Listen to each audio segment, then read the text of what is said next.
One of my biggest professional mistakes in the past year turned into one of my biggest lessons, and actually has provided me so much juice for going forward. And I wanted to share that here because I think it helps a lot if you're working with a designer or any kind of client and you're hiring somebody that you want to perform services for you, or if you're on the other end and you're a designer or developer, specifically just because that's my world, how to understand a client's needs and wants a little bit better. So I'll just run through it really quickly, but the client and I had started working together and we amicably ended this project before completing the design phase.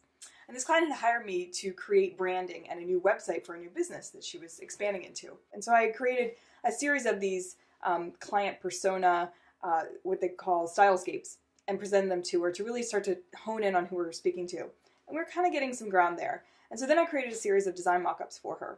And I spent considerable time just considering the color choices, the typefaces, and her positioning message and kind of the market approach. And I was really excited to show her these designs.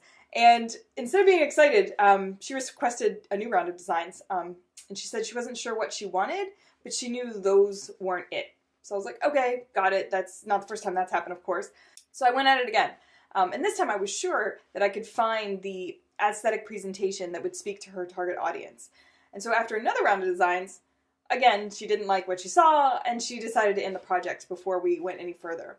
So here's what I learned from this experience. So first, there's a balance between creating something that I feel the target audience for that client is going to like and resonate with, and something that the client is going to personally like. And sometimes they're quite different. And one isn't necessarily better than the other. It's more me understanding what's priority in the client's eyes. Do they want to like it? Do they want it to feel like them? Like it really expresses who they are or their message or their company's brand? Or do they want it to resonate with their audience and go from that direction? It's kind of like two different ways to approach it. So I need to be more clear on what's priority from the client's perspective, not from what I think they need. And number two, I wasn't receptive to what the client was wanting.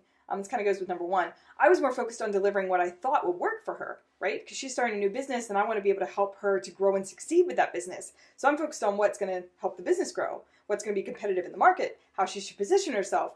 And I was going more for where I thought she should go rather than listening to what she was actually asking for. So next time I'm going to focus on being more receptive and presenting what I think she wants or the client wants. And I can always offer an alternative suggestion that I think is going to work. If I'm presenting one that I know it's going to resonate with what the client likes, and then one that I know is going to work, I could present both as an option and then suggest split testing. And the third thing I learned was if a new client isn't sure on his or her unique offer or positioning in their market, and if they don't think they have any competitors because it's this like new thing, then more time needs to be spent researching the market before I jump to the designs. I went way too quickly to designs to try to please, to keep the project going, rather than taking control of the situation to say, hey, we need to spend a lot more time focusing on who you're speaking to get really clear on what the message should be if you want this to succeed with your client. So anyway, those are some insights I got from it. I'd love to hear what you think. If you've been in a situation like this, if you've been frustrated with a designer because they just won't get it, I'd love to hear what didn't work or what you think could have been improved. I love to learn this stuff because that helps me to be a better designer. It helps all designers who happen to read your comment, your message, or your feedback to get better at listening to clients. And if you're a designer and you've had issues trying to get a client to want to like and use what you've presented them, what's worked for you to help to resolve that so you create something that both parties really like. I'd love to hear from you, and thank you for watching.